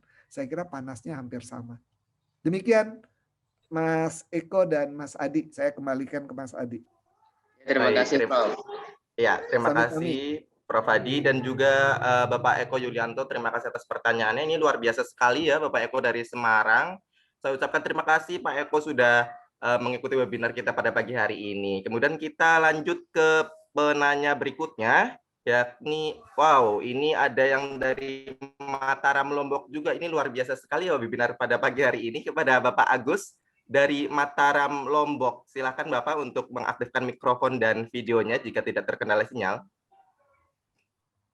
Halo Bapak Agus, apakah masih terhubung Bapak? Ya, silakan Bapak untuk pertanyaannya. Ya, terima kasih Mas Adi. Saya mendapat player webinar ini dari mentornya Mas Adi, Prof. Adi. Pak Adi, saya bisa mendapatkan ilmu kedua nih setelah kemarin tentang ketahanan untuk stunting di NTB. Jadi Mas Adi, saya sangat berterima kasih ini dapat banyak ilmu dari Prof. Adi. Saya ingin bertanya Prof. Adi, saya sekarang sedang memanfaatkan ada pekarangan kosong di rumah menanam pohon durian. Nah, pohon durian saya itu dia mati, saya menanam 2, mati 1, yang 1 itu kena seperti jamuran bintik-bintik putih dan ada belalang gitu. Untuk mengusir belalang ini bagaimana gitu Prof. Adi? Dan untuk pemupukan apakah setiap 2 minggu sekali atau 1 bulan sekali gitu kita pemupukannya gitu Prof. Adi? Untuk sementara itu dulu Mas Adi. Terima kasih MC-nya yang luar biasa dan Prof. Adi. Matur nuwun. Matur suksma. Mas Agus, ini sahabat baru ya. Beberapa hari lalu saya menjadi narasumber untuk stunting ya, di mana ada 100 profesor bicara stunting. Dan akhirnya saya dapat kenalan Mas Agus ini dan nampaknya punya interest yang tinggi. Karena itu kemarin ada flyer saya kirim ke beliau. Terima kasih sudah join di sini ya. Jadi ini akhirnya konsultasi macam-macam ya, bukan hanya verticulture, bukan hanya sayuran. Tapi nggak apa-apa ya Mas Adi, boleh barangkali kita berbagi ilmu, berbagi pengalaman. Jadi durian, sebenarnya durian Lombok itu kan juga terkenal ya. Kemudian rambutan si macan, saya punya di pekarangan saya. Mas Agus, ada mahasiswa saya dulu dosen Unram ya, ngambil master lalu lulus memberi kenang-kenangan rambutan si macan. Alhamdulillah sudah umur 17 tahun, 18 tahun ya, karena saya tanam di tahun 2003 2004. Wah, maknyus banget itu ya. Sampai bimbingan saya itu Prof Hadi segera di cangkok lagi tuh kalau udah segitu udah mau mati gitu. Nah, durian itu pertama kalau tadi belalang ini kan hama ya. Jadi daerah-daerah tertentu ada outbreak, ada ledakan belalang begitu, sehingga dia biasanya yang dimakan adalah daun. Ya daunnya grepes-grepes. Nah, itu ya tidak bisa tidak kita harus dengan bantuan pestisida. Kalau ada pestisida organik jauh lebih baik ya. Tapi karena durian ini kan sebenarnya tanaman tahunan yang dimakan juga buahnya nanti barangkali sekarang kan belum berbuah ya, maka boleh menggunakan systemic pesticide dalam bentuk granul ya. Ada, saya nggak perlu nyebut mereknya ya karena saya tidak mempromosikan merek gitu. Ada warnanya ungu, butir-butir, 3G, 3G itu granul. Jadi bahan aktifnya ada 3% ya. Kecuali kalau saya dibayar oleh pabrik dia, baru saya sebutkan mereknya ya. Mudah-mudahan Mas Agus tahu ya, ada di toko pertanian pestisida yang sifatnya sistemik, butir-butir, warnanya ungu, maka disebut bahan aktifnya 3G. 3% of granule, bentuknya granule ya. Nah, itu boleh diberikan sehingga dia akan sistemik, akan merambat ke daun, ke apa, ketika dimakan oleh hama, salah satunya belalang, kapok itu belalangnya. Ya, jadi mudah-mudahan aman dengan cara itu. Saya kira demikian durian, dan satu pengalaman saya bahwa durian itu tidak sesuai apabila air tanahnya rendah. Jadi kalau kita pekarangan kita ngeduk 1-2 meter sudah keluar air ya, kalau bikin sumur atau apalah kita baru kayak di rumah saya itu 1 meter 1,5 meter air udah keluar. Itu nggak cocok dengan tanaman durian. Kalaupun mau ditanam durian maka harus direkayasa, harus dinaikkan tanahnya supaya si akar durian tidak langsung kena dengan air tanah. Jadi durian perlu lahan yang kering sebenarnya ya. Air tanah perlu tapi jauh di bawah perakaran. Jadi kalau 1-2 meter sudah keluar air, maka daerah itu artinya tidak sesuai untuk durian. Barangkali demikian Mas Agus yang bisa saya sampaikan. Terus Prof. Sami-sami. Ya, terima kasih Bapak Agus atas pertanyaannya. Kemudian kita lanjut lagi ke penanya berikutnya, karena tadi sudah dari luar Jakarta ya, tadi dari Semarang dan juga Mataram Lombok. Sekarang saya akan pilih untuk penanya berikutnya mungkin dari kota Jakarta, kepada Pak Irham. Silakan Pak Irham dari Jakarta, boleh silakan mengaktifkan mikrofon dan videonya apabila tidak terkendala sinyal. Oke, baik. Assalamualaikum warahmatullahi wabarakatuh. Mungkin saya tidak menyalakan videonya karena ini terkendala sinyal. Tapi saya ingin bertanya kepada Prof. Hadi. Oke, baik, tidak apa-apa. Izin bertanya, Prof. Apakah apakah tanaman berbasis pot perlu disiram tiap hari? Contohnya cabai di pot kecil. Lalu teknik penyiraman yang bagaimana untuk menyiram cabai di pot kecil, dan kapan saja waktu yang tepat untuk memberikan pupuk untuk tanamannya? Terima kasih. Baik Mas Ilham. Tadi juga saya lupa ya, sebelum ke Mas Ilham saya tadi lupa Mas Agus nanya apakah dipupuknya setiap minggu begitu ya. Enggak.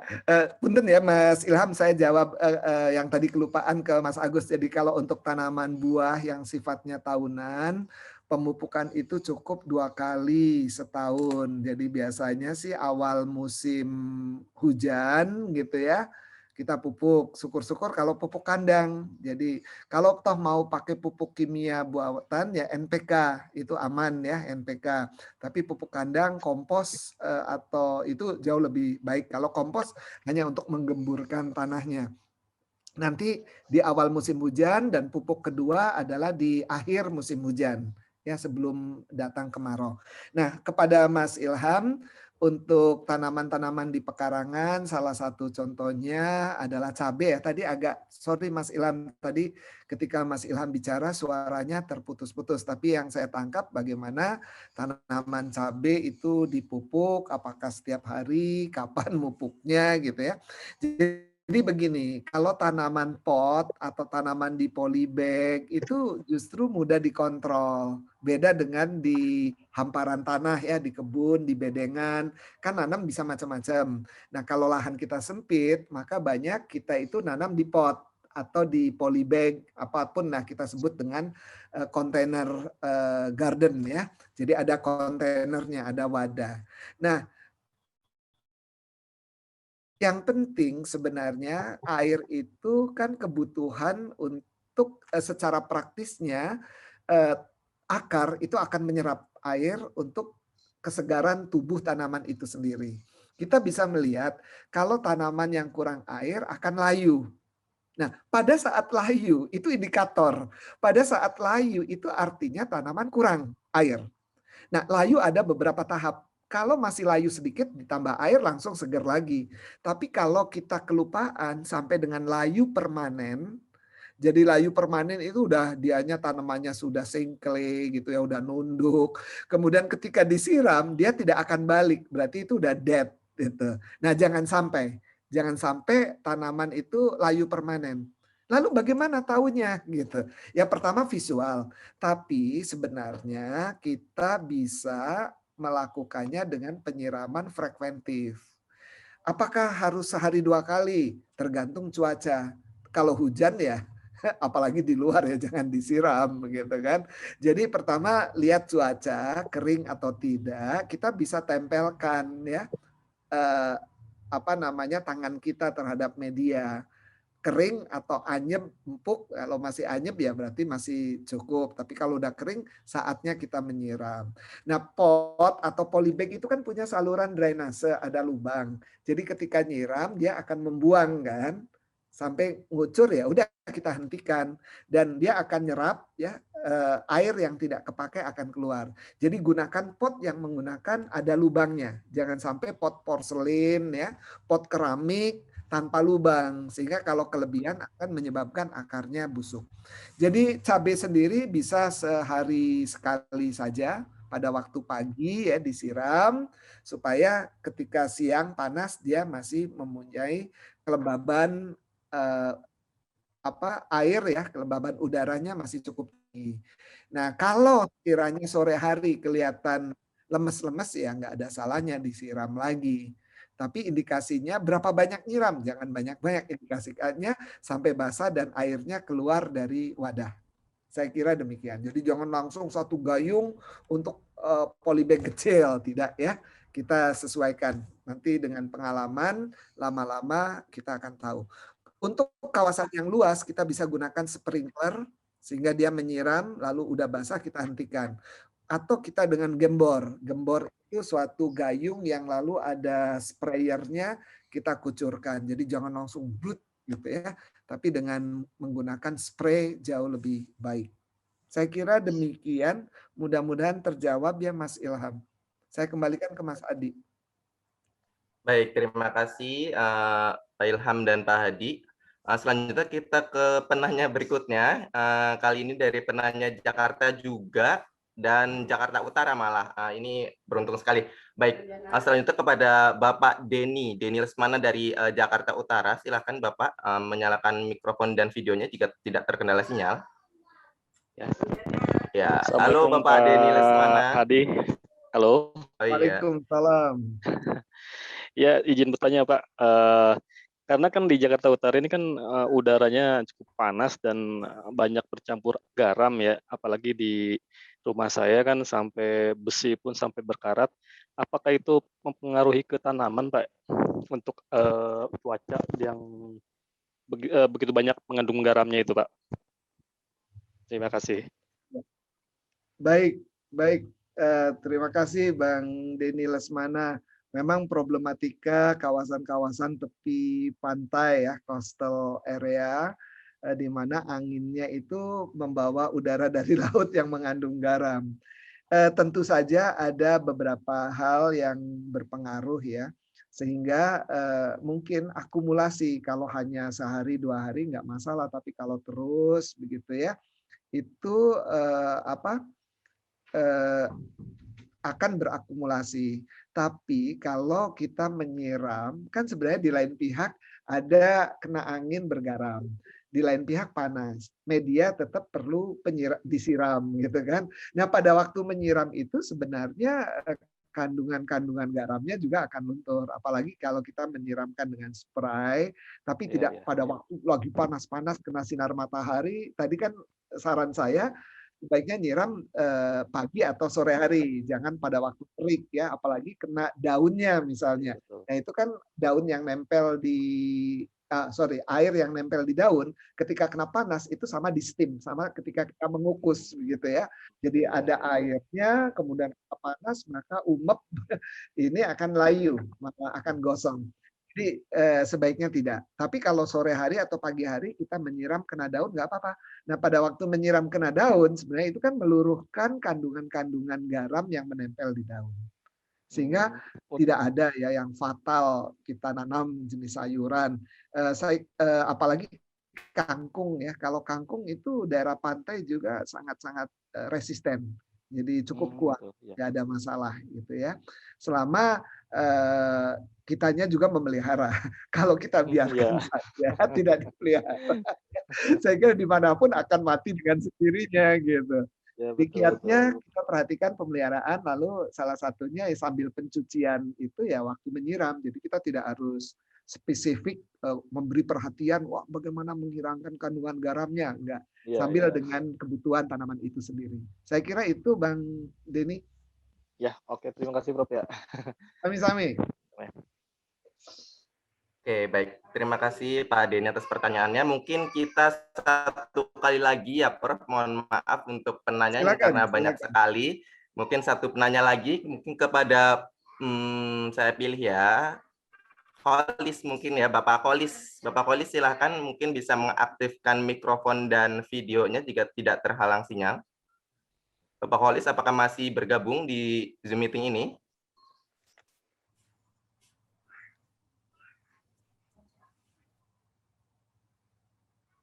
Oke, Bapak Kolis, mungkin mikrofonnya belum diaktifkan, Pak. Mohon maaf. Halo, Assalamualaikum. Iya, Waalaikumsalam. Silakan Bapak Kolis di pertanyaannya, silakan diutarakan kepada Prof. Hadi. Baik, terima kasih buat Profesor dan semua jajaran yang ikut online pagi. Saya mau nanya, keluhan saya, posisi saya sekarang kan di Jakarta, sering saya menanam ataupun tanaman, tetapi kendalanya itu di banyak semut sama sering mati karena mungkin sangat panasnya di cuaca di Jakarta. Dan ketika saya memakai pupuk kompos atau pupuk organik itu mengundang semut, terutama semut merah itu. Nah, sehingga tanaman itu keriting. Kalau cabai keriting, kalau sayuran itu tidak bisa subur. Nah, itu ada solusi mungkin bisa dibantu. Itu aja. Terima kasih. Mohon maaf nih sambil di jalan jadi suaranya agak kurang jelas ini. Iya, baik. Terima kasih Bang Nurkolis di Jakarta ya.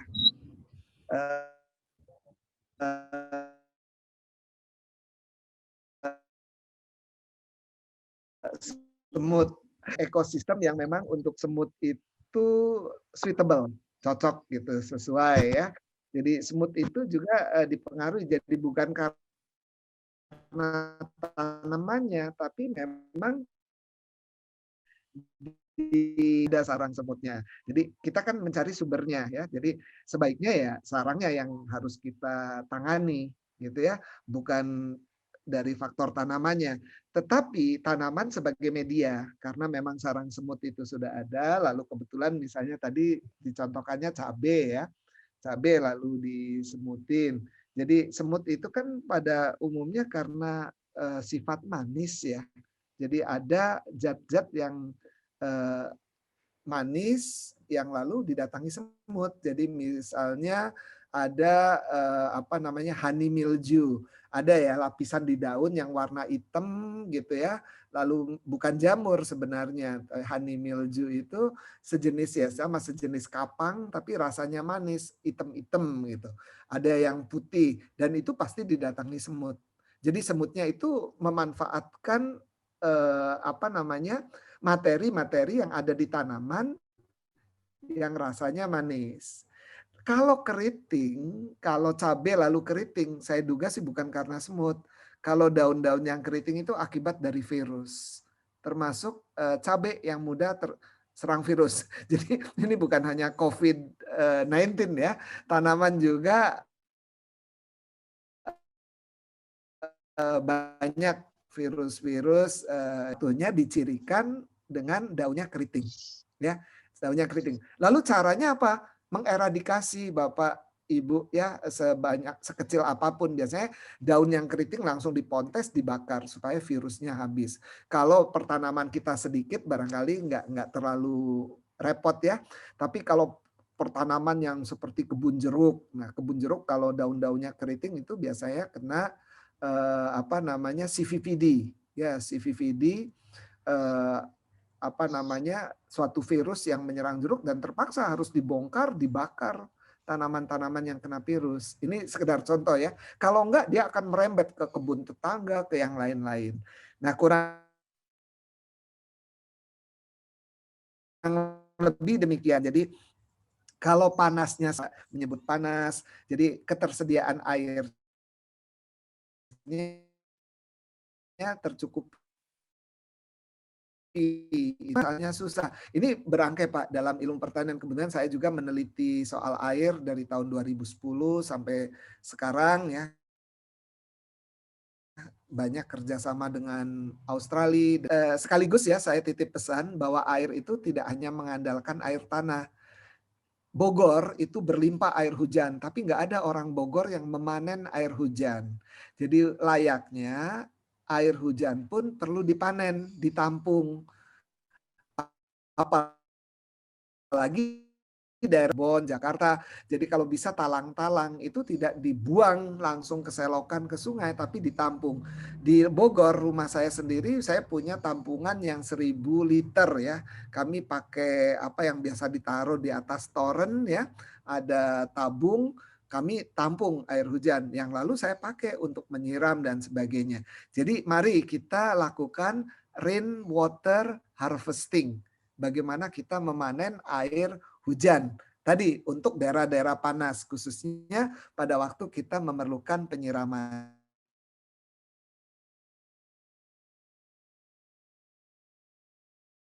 Jadi tidak mengandang juga mampet, maka kita amankan air hujan yang turun, dipanen sebaik-baiknya untuk memenuhi kebutuhan air tanaman. Termasuk kebutuhan manusia, misalnya untuk mencuci mobil dan sebagainya. Jangan pakai air pam lah, pakai saja air yang memang sudah kita manfaatkan dari tampungan.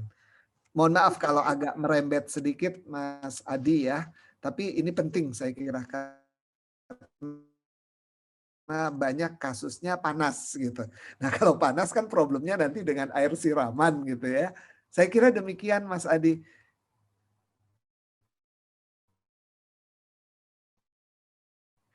Oke, Pak Nurholis dan Pak Hadi juga. Baik, untuk teman-teman, Bapak Ibu sekalian, mungkin untuk sesi diskusi ini kita cukupkan terlebih dahulu ya, mengingat pelaksanaan webinar ini juga hanya 2 jam saja.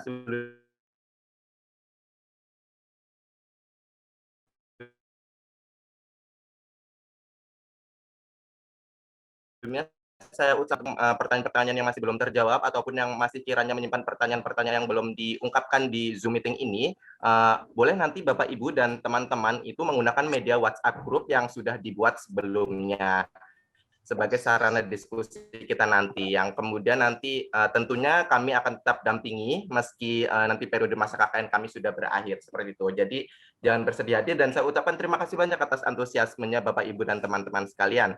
Nah, untuk selanjutnya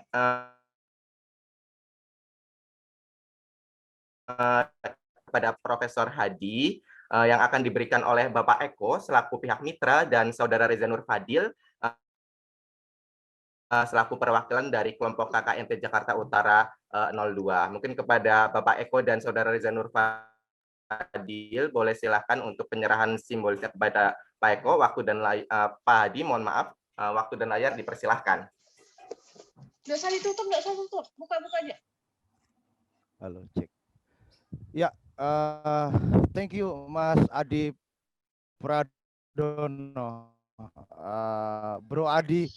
Ya, semakin agak siang semakin kita bersemangat ya, karena tadi pembahasannya seperti ruang konsultasi ya, menurut saya Prof Hadi. Jadi terima kasih Prof Hadi sudah sangat patiently explaining everything ya. Jadi terima kasih banyak. Jadi warga kami dan juga peserta lainnya mendapatkan ini kan dengan pendampingan rekan-rekan teman-teman KKNT IPB ini gitu. Dan tadi sempat saya juga bear in my mind dari tempatnya presentasinya Profesor Hadi adalah jadikan makanan Anda sebagai obat alami, kurang lebih demikian, dan jangan jadikan obat Anda sebagai makanan. Ya, jadi kalau orang sudah sakit tergantung obat kan makanan terus. Jadi kita perhatikan hal tersebut dengan memproduksi tanaman dan sayuran sehingga menjadikan food quality kita. Dan saya mungkin menambahkan sedikit juga tentang quote itu, mohon izin. Jadi you are what you, insya Allah dengan inspirasi ini kita akan menghasilkan makanan yang berkualitas. Dan alhamdulillah terima kasih banyak kami haturkan kepada Profesor Dr. Insinyur Hadi Susilo Arifin, Master of Science, atas kesediaan Bapak dalam membimbing kami, memberikan inspirasi, ilmu, dan sharing, dan memberikan pengetahuan baru dan pendalaman bagi kami ini. Sangat bermanfaat kiranya kami seperti kita bisa persembahkan sertifikat dan apresiasi kepada Profesor Dr. Insinyur Hadi Susilo Arifin, Master of Science, atas kesediaan beliau dalam menjadi pemateri utama dalam sesi webinar ini. Monggo kami persilahkan dan kami haturkan sepenuhnya kepada Profesor Hadi Susilo Arifin. Baik, terima kasih banyak, matur nuwun sangat Bapak Eko Budianto. Terima kasih kepada Reza Nur Fadil ya, yang mengkontak saya tiap hari, dan terima kasih kepada Adi Pradono yang sudah membawakan acara dengan baik. Mudah-mudahan apa yang dilakukan hari ini bermanfaat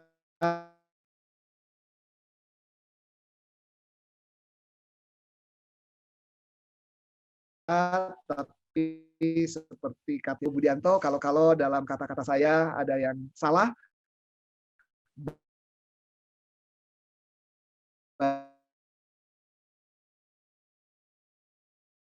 baik sengaja maupun tidak disengaja. Dan juga terima kasih Prof.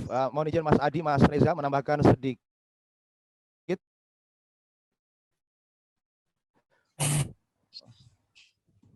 Maaf, ada delivery, ada food delivery. Food delivery. Sini. Mohon izin Prof ya. Bapak-bapak Ibu sekalian, kami sangat apresiasi atas partisipasinya. Saya mohon izin saya ganti edit sedikit nama webinar ini menjadi national webinar. karena ini sangat membanggakan. Kami notice bahwa tadi dari seluruh Nusantara hampir pesertanya ada dari Tanjung Pura, Palembang, Makassar, Semarang dan lain-lain, bukan hanya RW 6 Sunterjaya. Terima kasih rekan panitia yang membidangi publikasi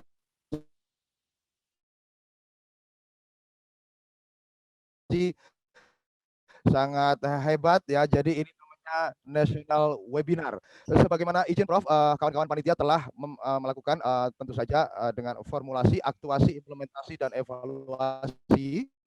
Jadi setelah hari ini adalah bagian dari aktuasi setelah kemarin diformulasikan dengan sangat baik.